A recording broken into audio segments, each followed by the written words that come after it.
Here we're going to show you how to check a EGR circuit on a Toyota Corolla.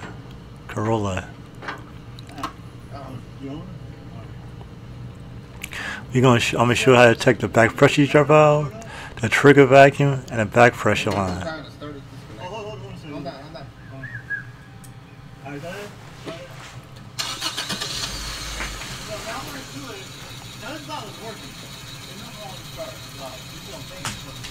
What I'm saying here is EGR valve circuit is working. I'm just showing you how to check it. So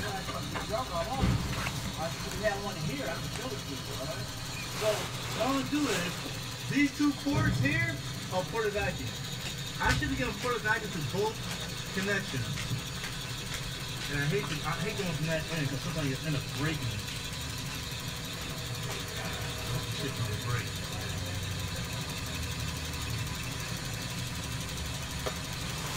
I don't like when it's plan to go to this mold, you gotta be sure that somebody will break off. I know how to find it. Alright, so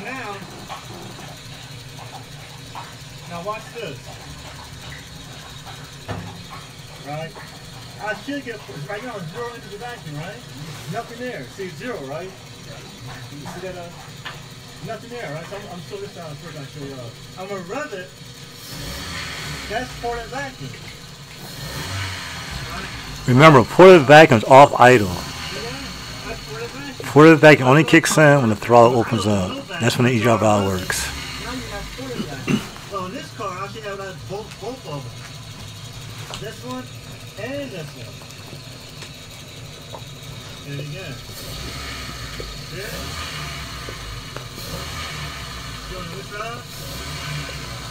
Both will have ported vacuum.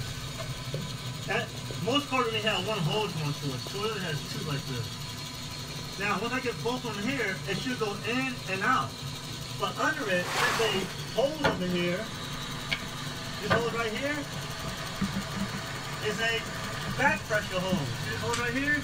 It's not vacuum, that's pressure. If I put the gauge on there, it should go a pressure side, not a vacuum side, the other way. Now, so you know it's working, I ain't gonna take it apart. But we'll go the other way, indicating pressure. If I got 0, when I rev this up, it don't move, then that line is plugged up. And the EGR valve won't work. Now, I got pressure here, 2 vacuum sources here. I should have vacuum here now. Now, that goes in and out, this hose to here. Back pressure? That is a back pressure. This is called the back pressure modulator on Toyota. So I put it here.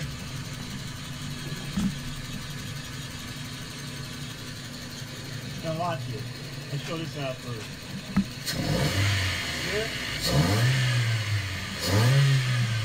And that's the vacuum going to the EGR valve.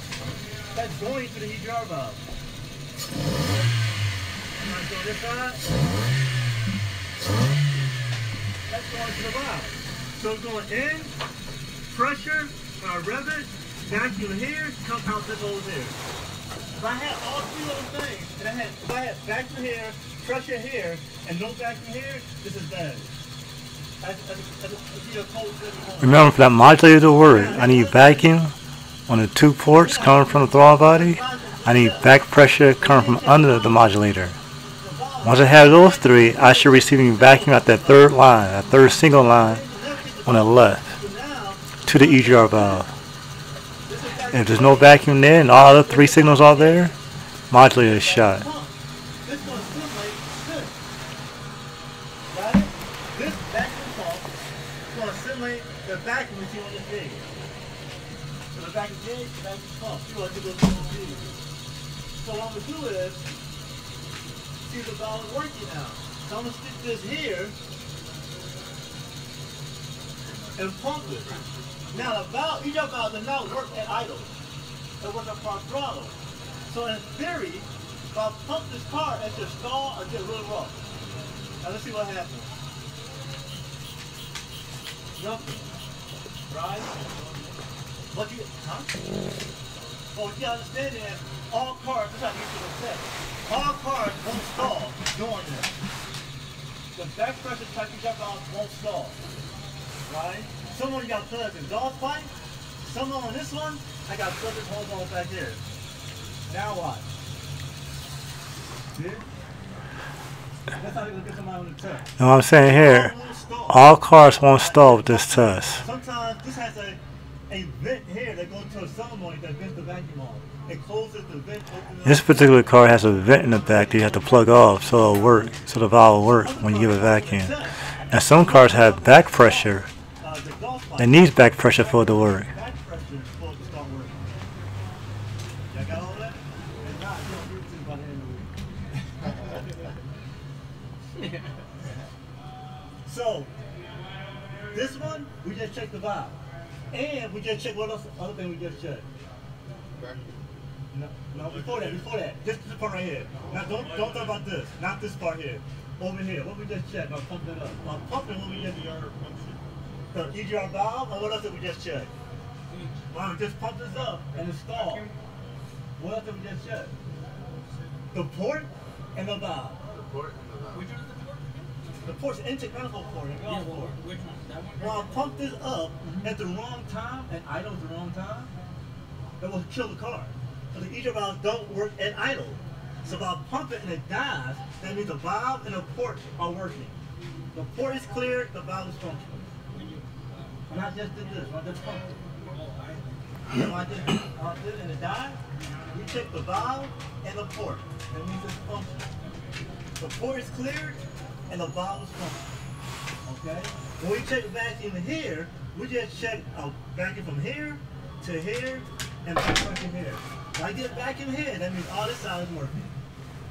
If I had no vacuum here, that means I got bad modulator, no vacuum here, all this back pressure tube is plugged up. Alright, so the test may ask you that, and keep in mind, just by pumping some EGR valve, just by doing this on some cars, all cars won't die. Okay? All cars will not die. Just some of them. Right? So it's conventional EGR valve will, not the back pressures. Some of them won't die. You gotta do something to it to make it die. This is a conventional EGR, right? No, it's a back pressure EGR. Oh, back pressure. The other one, A conventional. the car, the engine? If I pump and it dies right away, that's a conventional EGR valve. Conventional. Yeah, this is a back pressure valve. Back pressure and then conventional. So now what is